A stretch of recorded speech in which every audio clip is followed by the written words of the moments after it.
দৌড়াচ্ছেন, পাসটা কি পাওয়া যাবে? শেখ মোরসালিনের গোলে বাংলাদেশ লিডে। দুই দশকের অপেক্ষার অবসান হামজাদের। লাল সবুজের মঙ্গলবার ভারতকে হারিয়ে দীর্ঘ 2 দশকের হতাশা আর আক্ষেপ ঘোচালেন হামজা চৌধুরী, শেখ মোরসালিনরা। ঢাকা জাতীয় স্টেডিয়ামে এএফসি এশিয়ান কাপ বাছাইয়ে সি গ্রুপে নিজেদের পঞ্চম ম্যাচে ভারতকে 1-0 গোলে হারায় বাংলাদেশ। বিজয়ী দলের হয়ে একমাত্র জয়সূচক গোলটি করেন ফরওয়ার্ড শেখ মোরসালিন। এই জয় টুর্নামেন্টে তেমন প্রভাব না ফেললেও আত্মতৃপ্তি নিয়ে ঘরে ফিরেছেন ফুটবলার, কর্মকর্তা এবং দর্শকরাও। দেশের ফুটবল যেন আমূল বদলে দিয়েছেন হামজা চৌধুরী। মাঠ জুড়ে খেলছেন, নিজে গোল করছেন, অন্যকে দিয়ে গোলও করাচ্ছেন। শুধু তাই নয়, গোল হজমের হাত থেকে বাংলাদেশকে বাঁচিয়েও দিচ্ছেন ইংলিশ প্রিমিয়ার লিগে খেলা প্রবাসী এই ফুটবলার।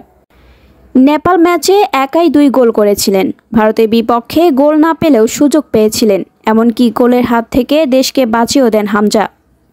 ভারতের বিপক্ষে নতুন করে সাজানো একাদশ নিয়ে মাঠে নামে বাংলাদেশ। চোটমুক্ত হয়ে দলে ফেরেন শেখ মোরসালিন, আর প্রথম একাদশে জায়গা পান কানাডা প্রবাসী মিডফিল্ডার সৌমিত সোম। তবে অভিজ্ঞ মিডফিল্ডার জামাল ভুঁইয়া এবং সোহেল রানার জুনিয়র জায়গা হয়নি ম্যাচের একাদশে। অধিনায়কত্ব করেন সিনিয়র সোহেল রানা।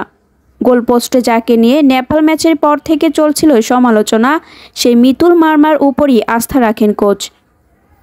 ভারতের বিপক্ষে এশিয়ান কাপ বাছাইয়ের ম্যাচকে কেন্দ্র করে ফুটবল ভক্তদের মাঝে আগে থেকেই ছিল উন্মাদনা। তারই ধারাবাহিকতায় ঘণ্টা 3 আগে থেকেই গ্যালারিতে দর্শকেরা হাজির হতে থাকেন। কিন্তু খেলা শুরুর পরও কিছু অংশ এখনও ফাঁকা। লাল সবুজের জোয়ারে স্টেডিয়াম ছিল রীতিমতো উৎসবের মাঠ। দক্ষিণ এশিয়ার অন্যতম তীব্র ফুটবল প্রতিদ্বন্দ্বিতার আরেকটি অধ্যায় দেখা গেছে। ভারতীয় দলের উদ্দেশ্যে স্বাগতিক দর্শকরা দিল্লি না ঢাকা, ঢাকা ঢাকা স্লোগান দেন। দর্শকদের উত্তেজনা ও উন্মাদনা আরও জোর পায় মোরসালিনের গোলে। ম্যাচের 12 মিনিটে রাকিবকে বল বাড়িয়ে এগিয়ে যান তরুণ এই ফরওয়ার্ড। বক্সে ফিরতি বল পেয়ে আলতো টোকায় জালে জড়ান মোরসালিন। বাঁধ ভাঙা উচ্ছ্বাসে মেতে ওঠে পুরো স্টেডিয়াম।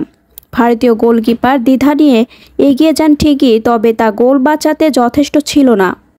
দ্বিতীয়ার্ধেও আরও সুযোগ মিলেছিল লাল সবুজ শিবিরে, কিন্তু ব্যবধান দ্বিগুণ করতে পারেননি হামজারা। প্রতিপক্ষের একটি নিশ্চিত গোলও হেড করে বাঁচিয়ে দেন হামজা। গোলকিপার মিতুল মার্মাও ছিলেন তেকাঠের নিচে অতন্ত্র প্রহরীর মতো। বাংলাদেশ এগিয়ে গেছে, বাংলাদেশ গোল করেছে শেখ মোরসালিন।